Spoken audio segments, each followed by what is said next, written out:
Commander Zethkal stood on the bridge of the massive warship Shadowclaw. His claws clicked against the metal floor as he watched the stars pass by. The Vex-High had ruled the galaxy for 3,000 years. They were the strongest, the fastest, and the most deadly creatures anyone had ever seen. Zethkal was 9 feet tall, with black scales that gleamed like metal. His teeth were sharp as knives, and his claws could cut through steel. His yellow eyes glowed in the dark bridge. He was the perfect hunter, just like all of his kind. The Vex-High Empire had conquered 400 worlds. Every planet they visited became theirs. Every species they met either became slaves or died. There was no other choice. The Vex-High were the apex predators of the galaxy. Nothing could stand against them. "Commander," said his second-in-command, Crixtel, "we have received new reports from the Outer Rim." Zethkal turned his massive head. "What kind of reports?" "A new species has been discovered. They call themselves humans. They have just learned to travel between stars. The scouts say they are weak and small." Zethkal's mandibles clicked together in what passed for a smile among his kind. How weak. Crixtel pulled up a holographic display. Images of pale, soft-skinned creatures appeared in the air. They stood on 2 legs like many species, but they looked fragile. Their skin was pink and smooth. They had no claws, no fangs, no armor plating. They looked like children. "They average 6 feet in height," Crixtel explained. "They have no natural weapons. Their technology is primitive. They use crude metal projectiles as weapons. They seem to be perfect for the slave pens." Zethkal studied the images. The humans looked so helpless. They were smaller than most species the Vex-High had encountered. Their limbs looked thin and breakable. Their eyes were small and seemed to show fear easily. "Or perfect for sport," Zethkal said. His voice was deep and rough like grinding stone. "It has been too long since we had a proper hunt." The Vex-High had a tradition that went back thousands of years. When they found a new species, they would test them. The weak ones became slaves to work in the mines and factories. The strong ones became prey for the great hunts. The hunts were sacred to the Vex-High. They proved who was the strongest in the galaxy, but it had been decades since they found a species worthy of hunting. Most aliens either ran away or died too quickly. The humans might be different. They had achieved space travel, so they were not completely stupid, but they looked so fragile that they would make good practice for the younger hunters. "Set course for the human colony world," Zethkal ordered. "We will see what these creatures are made of."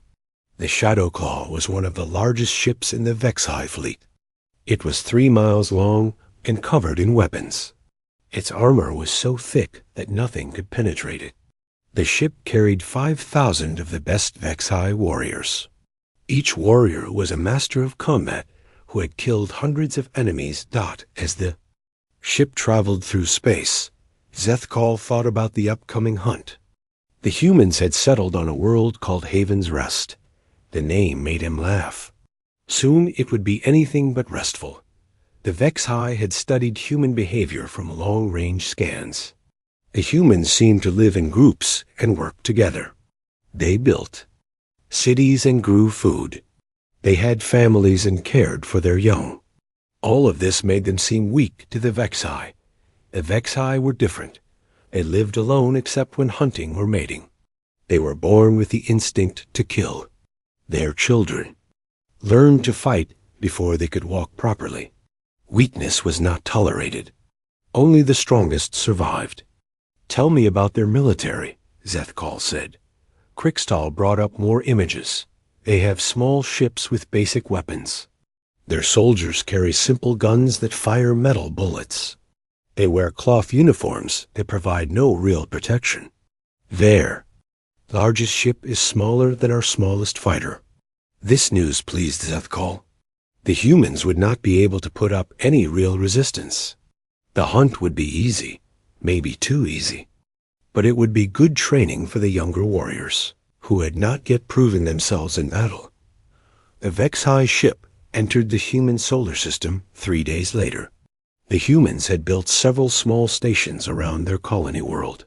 These stations were like toys compared to the mighty Shadowclaw. The human ships that approached were so small they looked like insects.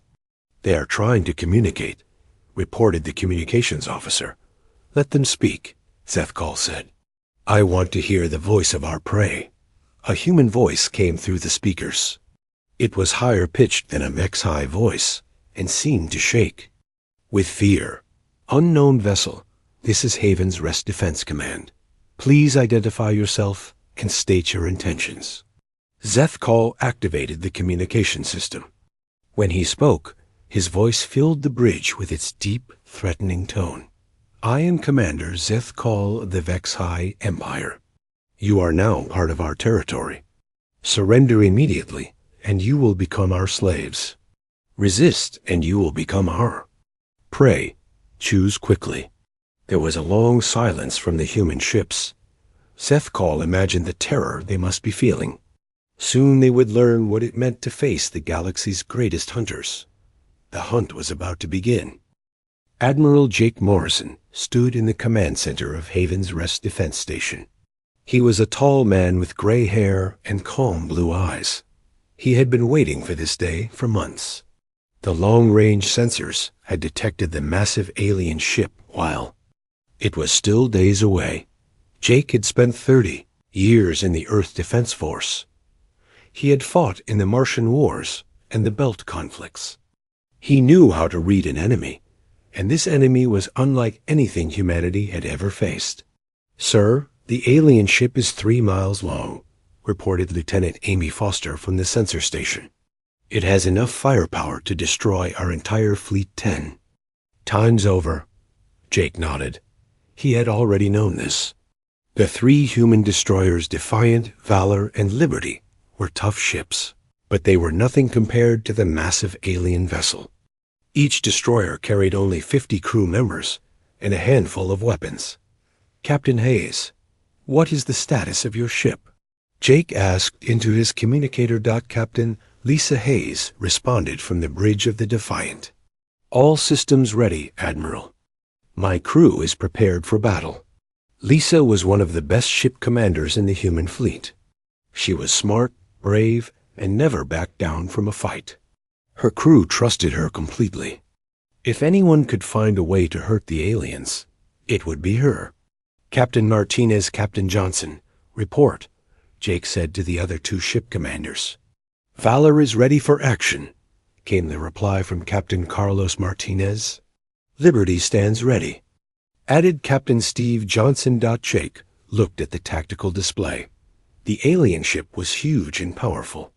The human ships were small and outgunned. By any normal measure, this would be a massacre. But Jake had read the reports from Earth Command. These aliens, the Vex High, always gave their enemies a choice: surrender or fight. The alien commander's voice came through the speakers again. It was deep and threatening, like the growl of a monster. "I am Commander Zethkal of the Vex High Empire. You are now part of our territory. Surrender immediately, and you will become our slaves. Resist, and you will become our prey. Choose quickly." Jake picked up the communicator. He thought about his wife Susan back on Earth. He thought about his daughter Kate, who was starting college. He thought about the millions of humans who depended on him to protect them. "This is Admiral Jake Morrison of the Human Defense Force," he said in a clear, strong voice. "We do not surrender. We do not become slaves. If you want this world, you will have to take it." The alien commander made a sound that might have been laughter. "Then you have chosen to be hunted. You will make good sport for my warriors." The communication ended. Jake turned to his crew. "All ships, prepare for battle. Remember, we are not just fighting for Haven's Rest. We are fighting for humanity itself." The battle began minutes later. The Vex High ship opened fire with massive PLASM cannons. The energy beams cut through space like swords of light. The first shot hit the Liberty's shields and overloaded them instantly. "Liberty is taking heavy damage," reported the communications officer. Captain Johnson's voice came through the speaker, crackling with static. "Shields down, armor breached. We are losing power." But the human ships did not retreat. Instead, they spread out and began their attack. The Defiant fired its railguns at the alien ship's weapon systems. The Valor launched a spread of missiles at the ship's engines. The Liberty, even with its damage, kept firing. The alien ship's shields absorbed most of the damage, but not all of it. Some of the human weapons got through. Small explosions bloomed along the alien ship's hull. "We are actually hurting them," said Lieutenant Foster in surprise. Jake was not surprised. Human weapons were designed to fight other humans. They were built to penetrate armor and destroy vital systems. The aliens might be stronger, but they were not invincible. The battle continued for 2 hours. The human ships used hit-and-run tactics, striking fast and then moving away before the aliens could target them effectively. But the Vex High ship was too powerful. One by one, the human ships began to fall. The Liberty was the first to go. A plasma beam cut through its hull, and the ship exploded in a ball of fire. Captain Johnson and his crew died instantly, but they had damaged the alien ship's secondary weapons. The Valor lasted longer. Captain Martinez used his ship's superior speed to stay ahead of the alien weapons. But eventually, a lucky shot from the Vex High ship hit the Valor's engine room. The ship lost power and became a sitting target. "This is Martinez," the captain said over the radio. "My ship is dead in space. I am going to ram them." "Carlos, no," Jake said. "Eject your crew pods." "No? Time, Admiral. Tell my family I died fighting for humanity." The Valor's engines suddenly flared to life. Martinez had rerouted all power to the engines, sacrificing life support and shields. The ship accelerated directly toward the alien vessel. The Vex High tried to destroy the Valor before it could reach them, but Martinez flew his ship like a man possessed. The Valor smashed into the alien ship's hull and exploded. The blast tore a huge hole in the Vex High ship's armor. Now only the Defiant remained. Captain Hayes brought her ship around for another attack run, but the alien ship was ready for her. Multiple plasma beams reached out toward the small human vessel. "Lisa, get out of there," Jake ordered. "Negative, Admiral. I have one more trick to try." The Defiant's engines suddenly cut out. The ship began to drift as if it had lost power. The alien ship moved closer, probably thinking the human vessel was helpless. When the Vex High ship was close enough, the Defiant's engines roared back to life. Hayes had been playing dead. Her ship shot forward like a bullet, heading straight for the alien ship's bridge. The Vex High tried to turn away, but they were too close. The Defiant smashed into the alien ship's command section. The explosion was enormous. Both ships were destroyed in the blast. Jake watched from the space station as the debris scattered across space. The human fleet was gone, but they had damaged the mighty alien ship. The Vex High had won, but they had paid a price. Commander Zethkal survived the crash. His ship was badly damaged, but still functional. As he looked at the wreckage of the human ships, he felt something he had never experienced before. These small, weak creatures had hurt him. They had made him bleed. For the first time in his life, Zethkal felt a tiny seed of doubt. Maybe these humans were not the easy prey he had thought they were. 3 months had passed since the battle at Haven's Rest. Commander Zethkal had repaired his ship and gathered the finest hunters in the Vex High Empire. This time, he would not underestimate the humans. This time, he would go to their home world and show them what real hunting looked like. Earth was a blue and green world that looked peaceful from space. The humans had built cities across its surface and filled the skies with their small ships. But Sethkal was not interested in their cities. He wanted to hunt them in the wild places, where they could not hide behind their walls and machines. Hunting party is ready, Commander, said Krixtel. 20 of our best warriors. Each one has killed over 100 prey animals. Zethkal looked at his hunters. They were the pride of the Vex-High military. Each one stood 9 feet tall, with razor-sharp claws and teeth. Their black scales could stop most weapons. Their yellow eyes could see in complete darkness. They were perfect killing machines. We will land in the forested area they call North America, Sethkal announced. The humans there live in small groups. They will be easy to track and kill. The hunting party descended to Earth in a small ship. They landed in a thick forest, far from any human cities. The trees were tall, and the air was filled with the sounds of birds and small animals. It reminded Zethkal of the hunting preserves on the Vex-High home world. But something was wrong. The forest was too quiet. There should have been humans running in panic. There should have been screams and the sound of people crashing through the bushes as they tried to escape. Instead, there was only silence. Spread out, Sethkal ordered. Find the humans. Bring me their heads. The Vex-High hunters moved through the forest like shadows. Their enhanced senses could detect the smallest sound or smell. They had been trained since birth to track and kill. No prey had ever escaped them. Staff Sergeant Maria Rodriguez watched the aliens through her binoculars.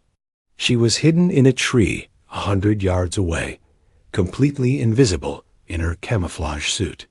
She had been waiting for 3 hours, not moving.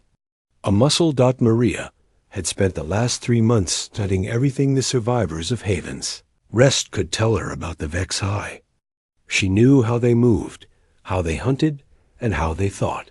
The aliens were strong and fast, but they were not perfect. Alpha Team, this is Rodriguez, she whispered into her radio. I count 20 hostiles. They are spreading out in a standard search pattern. Copy that, Rodriguez, came the reply from Lieutenant Colonel Rick Barnes. All teams stay hidden until they are in position. The human soldiers had been preparing for this moment. They had studied the forest for months, learning every tree and rock. They had dug hidden positions and set traps. They had practiced moving without making a sound.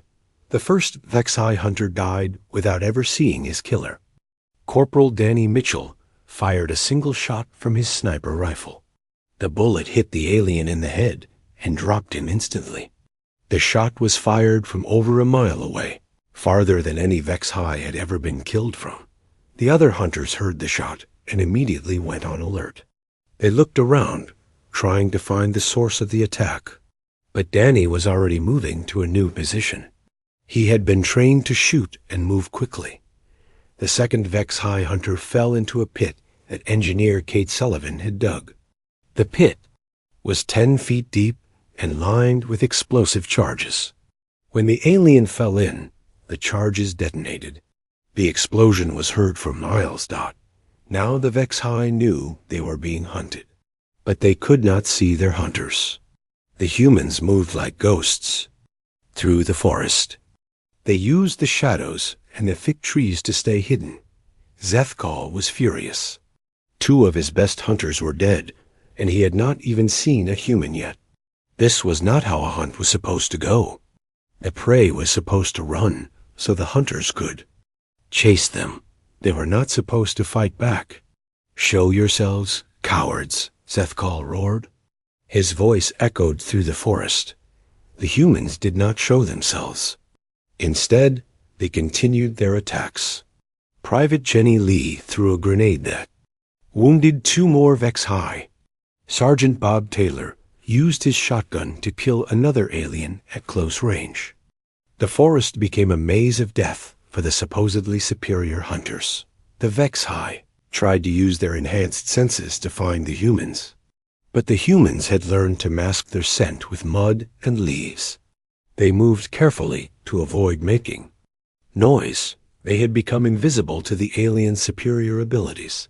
"This is impossible," Krikstal said to Zethkal. "How can these weak creatures fight us like this?" Zethkal did not answer. He was beginning to understand that the humans were not weak. They were different. They did not fight like other species. They used their minds instead of their strength. The battle continued for hours. The Vex High hunters were picked off one by one. Some died to sniper fire. Others fell into traps. A few were killed in close combat when they thought they had cornered a human, only to discover they had walked into an ambush. Lieutenant Colonel Rick Barnes led the final assault. He had been watching the aliens for hours, learning their patterns. When only 5 Vex High remained, he gave the signal for a coordinated attack. The humans came from all directions at once. They used their weapons with deadly accuracy. They moved as a team, each one knowing exactly where the others were. In minutes, 4 more Vex High were dead. Only Commander Zethkal remained. He stood in a clearing, surrounded by the bodies of his hunters. His yellow eyes blazed with rage and something else. Fear. Maria Rodriguez stepped out of the trees. She pointed her rifle at the alien commander. "You wanted to hunt us," she said. "How does it feel to be the prey?" Zethkal looked at the small, human female. She was less than half his size and had no claws or fangs. But she had defeated his entire hunting party. She had turned his hunters into the hunted. "What are you?" he asked. Maria smiled. It was not a kind smile. "We are what you get when a species spends millions of years learning to survive on a world that is trying to kill them. We are what you get when every other creature on the planet is bigger, stronger, and faster than you are." She moved closer, her weapon still trained on him. "You made a mistake, alien. You thought being strong made you the top predator. But we learned long ago that the smartest predator is the one that survives." Zethkal realized the terrible truth. The humans were not prey. They were apex predators who had evolved to hunt other apex predators. They were everything the Vex High were, but smarter. The hunt was over. But now Zethkal wondered if a larger hunt was just beginning. High Admiral Vexter sat in his massive throne room on the Vex High home world. He was the largest and most powerful of all the Vex High, standing 12 feet tall with scars from 1,000 battles. He had ruled the Empire for 500 years and had never known defeat. But now he was afraid. The reports kept coming in from across the galaxy. Every world the Vex High attacked was defended by humans. Every hunting party sent out was destroyed. The humans were not just fighting back. They were winning. "This cannot be true," Vexter growled to his advisors. "The humans are weak. They have no claws, no fangs, no natural armor. How can they defeat our greatest warriors?" General Kethvar, one of the few survivors from the Earth assault, stepped forward. "My lord, I have seen them fight. They are not like other prey species. They think differently. They fight differently." Vexther's yellow eyes blazed with anger. "You are weak, Kethva. You make excuses for your failure." "My lord, perhaps we should study them more carefully," suggested Science Master Yexenol.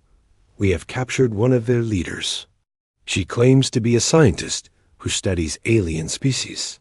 Vexther was curious despite his anger. "Bring her to me. I want to see what makes these humans think they can challenge us." Dr. Helen Carter was brought into the throne room in chains. She was a small woman with brown hair and intelligent eyes. She had been captured during one of the raids on the human colonies. Despite being a prisoner, she did not look afraid. "So, you are human," Vexther said, leaning forward in his throne. "You look so weak and fragile. How do your people dare to fight the mighty Vex High?" Helen looked up at the massive alien without fear. You made a mistake from the very beginning. You looked at us and saw what you expected to see. You saw prey, animals, but you never really understood what we are. What are you then? Vexthor demanded. Helen smiled. We are survivors. Do you know what that means? The alien leader said nothing, so Helen continued. Every species in the galaxy evolved on a world where they were either predators or prey. You Vex-High evolved as apex predators. You were always the strongest, the fastest, the most dangerous. Everything else ran from you. She gestured with her chained hands. But humans are different. We evolved on a world where we were both predator and prey.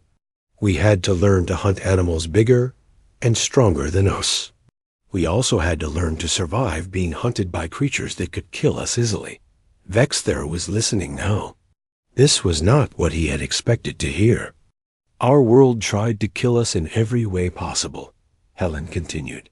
Ice ages that lasted for thousands of years. Volcanoes that blocked out the sun. Diseases that killed millions of us. Giant predators with teeth like swords and claws like spears. She stood up straighter, her voice growing stronger. Do you know what we did? We survived. We learned. We adapted. Every challenge made us stronger and smarter. Helen pointed to the holographic display that showed human soldiers fighting Vex-High warriors. You saw our soft skin and thought we were weak. But that soft skin helped us survive in extreme temperatures. You saw our lack of claws and thought we were helpless. But our hands let us make tools and weapons better than any natural claw. The throne room was silent, except for the sound of Helen's voice. You saw our small size and thought we were easy prey. But our size let us hide, run, and strike from unexpected angles. We learned to use our brains instead of our muscles. Vexthor felt something he had never experienced before. Doubt. But we are stronger than you. We are faster than you. We are better warriors. Helen laughed. Strength and speed mean nothing if you cannot catch your enemy. You fight like wild animals, using instinct and rage. We fight like thinking creatures, using strategy and teamwork. She walked closer to the throne, her chains clanking. You want to know the real difference between us? You evolved to be perfect hunters on your world. We evolved to survive everywhere. When we left our world, we were already prepared for anything the galaxy could throw at us. Science Master Yexenol stepped forward. But you have only been in space for a few decades. We have ruled the galaxy for 3,000 years. Time means nothing, Helen replied. We spent millions of years learning to overcome every obstacle. We fought ice ages, plagues, predators, and each other. We learned to survive in deserts, jungles, mountains, and frozen wastelands. We learned to hunt everything and survive everything. She turned to face the entire council of Vex-High leaders. You made the mistake of thinking that being apex predators made you invincible. But we learned something you never did. We learned that there is always something more dangerous out there. Vexthor's massive claws gripped the arms of his throne. What do you mean? Helen's smile was cold. We learned to hunt the hunters. Every apex predator on our world eventually met us. The giant cave bears, the saber-toothed cats, the dire wolves. They were all bigger, stronger, and more dangerous than us. But we killed them all. The truth was starting to sink in. The Vex-High. Council members looked at each other with growing fear. We are the species that survived everything our world could throw at us, Helen continued. We are the species that learned to kill creatures 10 times our size. We are the species that turned a death world into our home. She looked directly at Vexthor. And now you have made us angry. You attacked our colonies. You killed our people. You declared war on the one species in the galaxy that spent millions of years learning how to win wars. Vexther stood up from his throne. Even standing, he towered over the small human. You think you can defeat the entire Vex-High Empire? Helen nodded. We already are. Your hunting parties are being destroyed. Your fleets are being defeated. Your empire is crumbling. All because you made one simple mistake. What mistake? Vexther roared. Helen's voice was quiet but deadly. You thought being apex predators made you the most dangerous species in the galaxy. But you forgot the most important rule of nature. She paused, letting the silence build. There is always a bigger fish, and we are that fish. The throne room fell silent.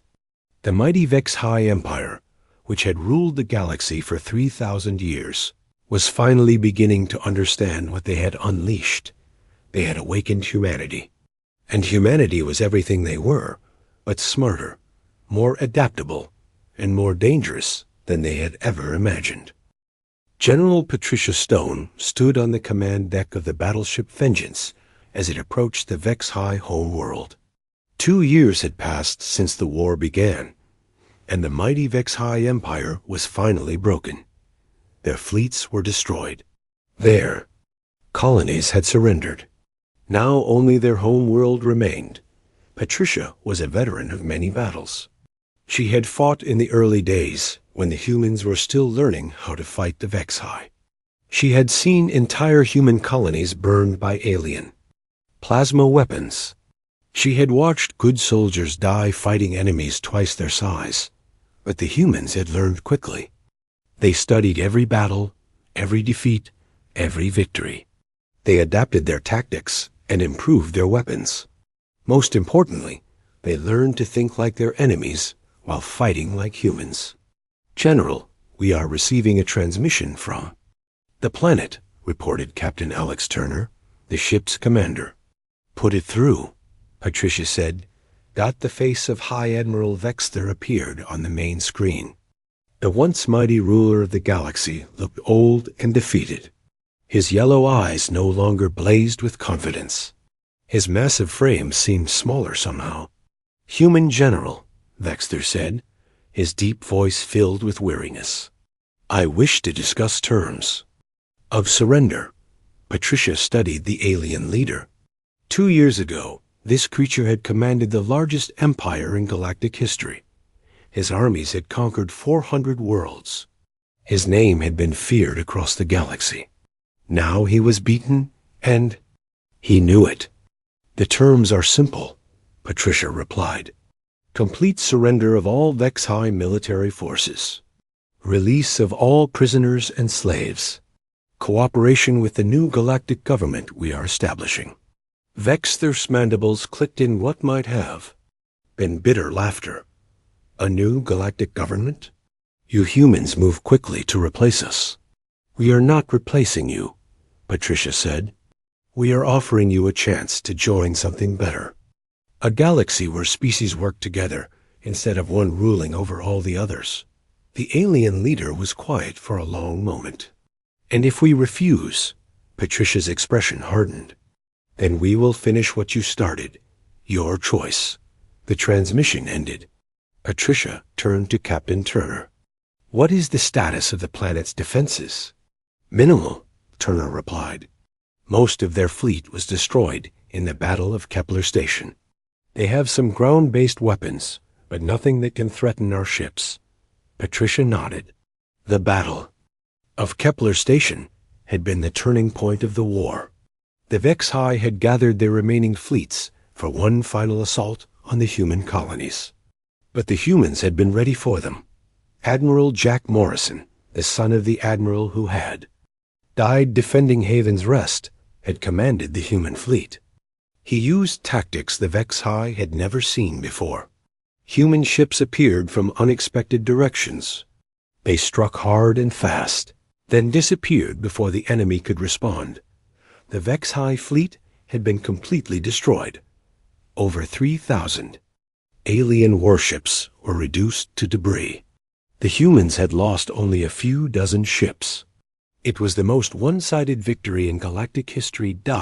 After that battle, the Vex High Empire began to collapse.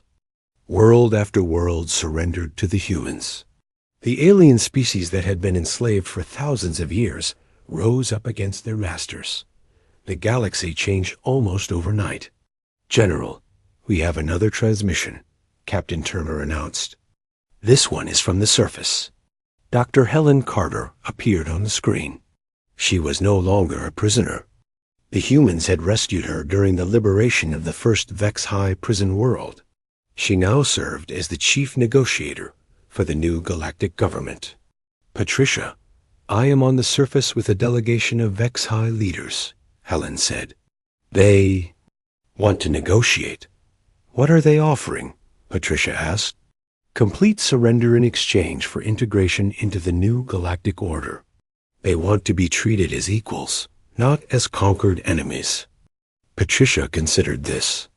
The humans could easily destroy the Vex High home world. Their weapons were powerful enough to crack planets. But that was not the human way. Humans preferred to build rather than destroy. "Tell them we accept," Patricia said, "but they must prove they are serious about change." Several hours later, Patricia stood in the main square of the Vex High capital city. Thousands of the alien creatures had gathered to hear the terms of surrender.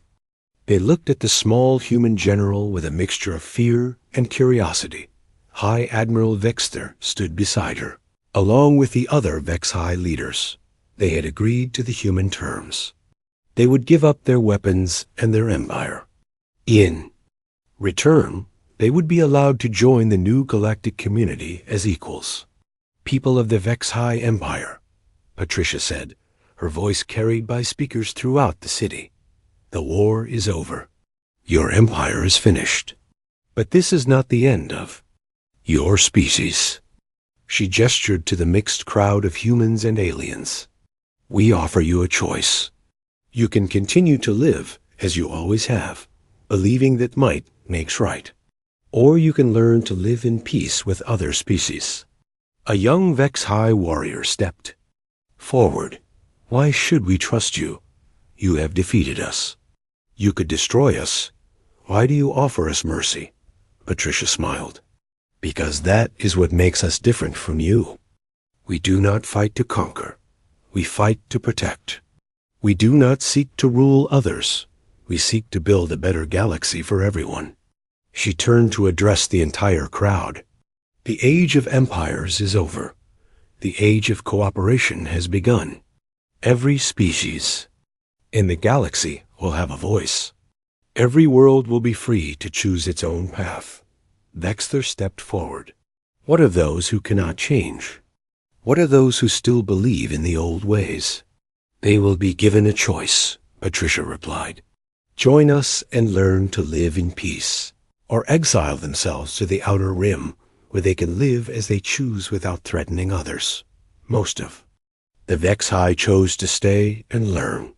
They were assigned human advisors who taught them about democracy, cooperation, and peaceful coexistence. It was not easy. The Vex High had been predators for millions of years. Learning to be partners instead of masters was difficult, but gradually they began to change. Young Vex High learned to work alongside humans and other species. They discovered that cooperation could accomplish more than domination. They found that being part of something larger than themselves was more satisfying than ruling over others. Years passed. The galaxy became a different place. The new galactic government included representatives from hundreds of species. Trade replaced conquest. Exploration replaced expansion. Science replaced warfare. Captain Alex Turner, now an admiral, stood on the bridge of an exploration vessel. His crew included humans, Vex High, and dozens of other species. They were heading to the outer rim to explore new worlds and search for new forms of life. "Admiral, we are detecting a signal from an unknown system," reported his science officer, a former Vex High warrior named Zekros. Alex smiled. "What kind of signal?" "It appears to be artificial, possibly from an intelligent species we have not encountered before. Alex looked around his bridge. His crew was ready for anything. They had learned from the mistakes of the past. They would not assume this new species was weak or hostile. They would approach with caution and respect. Set course for the signal. Alex ordered, "Let us see what new friends we can make." As the ship changed direction, Alex thought about how much the galaxy had changed. The Vix-High Empire was gone, but the Vix-High people had found their place in the new order. They used their strength to protect instead of conquer. They used their hunting skills to explore instead of kill. Some Vex-High had chosen exile. They lived on distant worlds where they could maintain their old ways, but most had embraced the new galaxy. They had learned that being part of a community was better than being alone at the top. The humans had not sought to replace the Vex-High Empire with a human empire. Instead, they had built something new, a galaxy where every species had a voice. A galaxy where differences were celebrated instead of feared. Back on Earth, Dr. Helen Carter worked in her laboratory. She was now the head of the Galactic Scientific Council. Her job was to study new species and help them integrate into galactic society. She had learned much from her time as a Vex-High prisoner. The most important lesson was that every species had something valuable to contribute. The Vex-High had taught the galaxy about strength and determination. Other species had shared their knowledge of art, science, and philosophy. Humanity had contributed their greatest gift, the ability to bring. Different groups together Helen received a message from Admiral Turner's ship. They had made contact with a new species. They called themselves the Cathani, and they were peaceful traders who had been hiding from the Vex-High Empire for centuries. "They want to join the galactic community," Turner reported. "They have technology that could benefit everyone." Helen smiled. Another species was choosing cooperation over isolation. The galaxy was becoming a richer, more diverse place every day. In the Vex-High capital city, former High Admiral Vexter worked as a teacher. He taught young Vex-High about the history of their people. He told them about the empire they had once ruled and the mistakes they had made. "Remember," he told his students, "strength without wisdom is destruction. Power without compassion is tyranny. We were strong, but we were not wise. We had power, but we lacked compassion." A young Vex-High raised her hand. "Teacher Vexter, do you regret the fall of our empire?" "V,"